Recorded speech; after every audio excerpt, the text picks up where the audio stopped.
Hi, my name is Crystal Hoffman and I am an interpretive specialist here at the Fort Worth Zoo. We're in the Piney Woods area of our Texas Wild section of the zoo, and we're here to talk about Dan, our alligator, today. Now, Dan has lived at this zoo for over 40 years and he is about 75 years old or so. So that is pretty old for an alligator. Now, in the wild, they typically don't live that long because they have to compete with other animals. But here at the zoo, they can live a lot longer. So Dan we're going to do our best to feed Dan today. And we have keepers up above us that are gonna do a training session with Dan.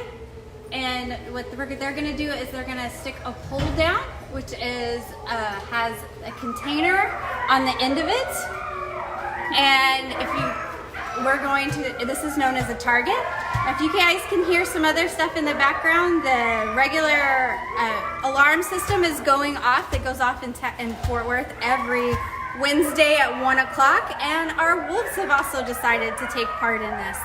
So we're gonna do our best to get Dan to take part in a training session. If he doesn't, then we will try other things. Now, alligators can stay down underwater for a very long period of time. We don't exactly know how long they can stay underwater, but we think they can stay underwater for 24 hours if needed. So Dan looks like he is sleeping right now, so we're gonna try to get him to wake up and target us. He gets fed 2 days a week, where he gets chicken quarters on Wednesdays and then trout on Saturdays. During that time, alligators are cold-blooded animals, so they don't need to eat that often. Because they don't have to make their own body temperature, they get their body temperature from their environment, so they don't have to eat as often. During the height of the summertime, he gets fed 3 days a week. Right now, he's just getting fed these 2 days a week.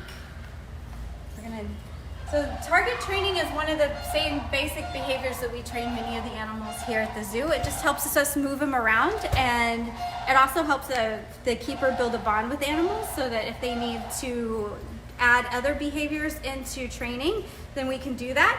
When we train them, we're training them to take part in their care. And that's what we're trying to get Dan to do today. Now, in the wild, alligators eat fish, turtles, mammals, birds, and other reptiles. Here at the zoo, Dan gets a wide variety of different items, such as these chicken quarters that he's being fed right now. He'll also get trout and full chicken from time to time, and whole prey. Another thing that he gets. So whole prey just means that he gets a guinea pig, a rat, or a rabbit that has been thawed out for him, and he will eat the entire animal. Now, alligators are native to Texas. They're also found throughout the southeastern parts of the United States. So the most popular place that you would see them is Florida. They're but actually they can be found as far north as North Carolina and even over into Texas. So they have a pretty wide range. They're found in swamps in marsh areas. They play an important role in their environment because of the fact that they keep other animal populations in balance, since they are the top of the food chain. They also make environments for fish and other small mammals because of the fact that they dig holes, and they also leave trails as they go along in the marsh. Their eyes and nostrils, if you notice, are on the top of their head. Now, we've talked about another animal that has their eyes and their nostrils on the top of their head, which allows them to be in the water and be hardly detected, and that was the hippo. Now, the hippo also lives with a relative of the alligator, the crocodile. And the best way to tell the difference between crocodiles and alligators is if you look at their snouts. An alligator's snout is blunted and rounded, and it has more of a U shape, whereas a crocodile's snout is more slender and has more of a V shape. Now, crocodiles and alligators are related to each other. They're in the same order of Crocodilia, but they're split up into different families in Crocodilia. You have the alligators and the caiman, the true crocodiles, and then we have the gharials and the false gharials in another family. In the past, alligators have been hunted for their meat and their leather. In fact, they were considered endangered in 1967, but due to various different conservation efforts, these guys are now considered least concern. There are two species of alligators in the world. The Chinese alligator, which is about 4 feet long, or 4 to 5 feet long. The American alligator, which is can be much bigger. In fact, the biggest one ever found in Texas was 16 feet long. Dan here is about an average male at 11 feet long. Now, I know you guys probably have some questions for me, so we'll open it up to hear from you guys. Ryder wants to know, how big do alligators get? So the biggest one on record that we know of is about 18 feet. And like I said, the biggest one ever found in Texas was 16 feet. And does Dan live by himself? No, Dan lives with an alligator snapping turtle named Bowser. And what else does Dan eat aside from chicken? He also will eat guinea pigs, which have been thawed out for him. And how long can he stay underwater? He can stay underwater for a very long period of time. We don't know exactly how long they can stay underwater because these guys can slow down their metabolisms and they can stay underwater for a long time, but we can think up to 24 hours or more.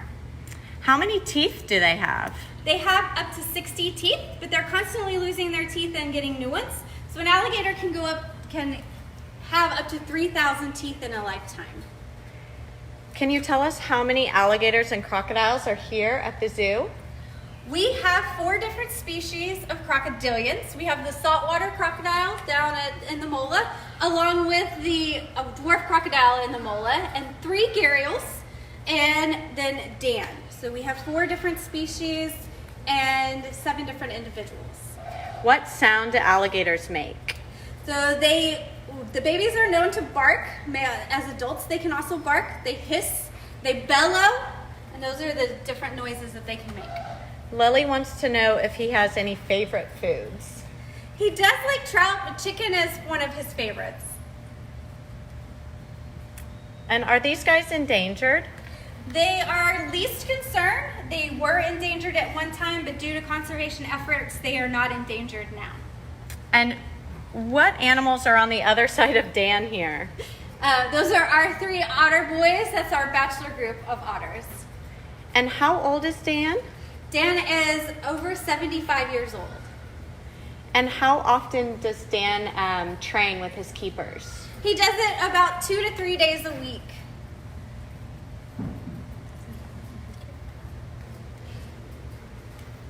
So like I said earlier, Dan is about 11 feet long. So our activity for you guys today is to get a measuring tape out and see how long that is. And then convert that into inches. There's about 12 inches in a foot, so that's your hint to convert how many inches he is. And then even go take it a step further and convert it and see how many centimeters he is.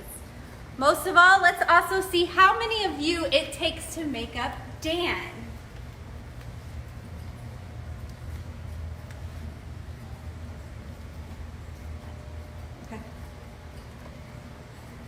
Thank you guys for visiting with us, and we hope you enjoyed seeing Dan today.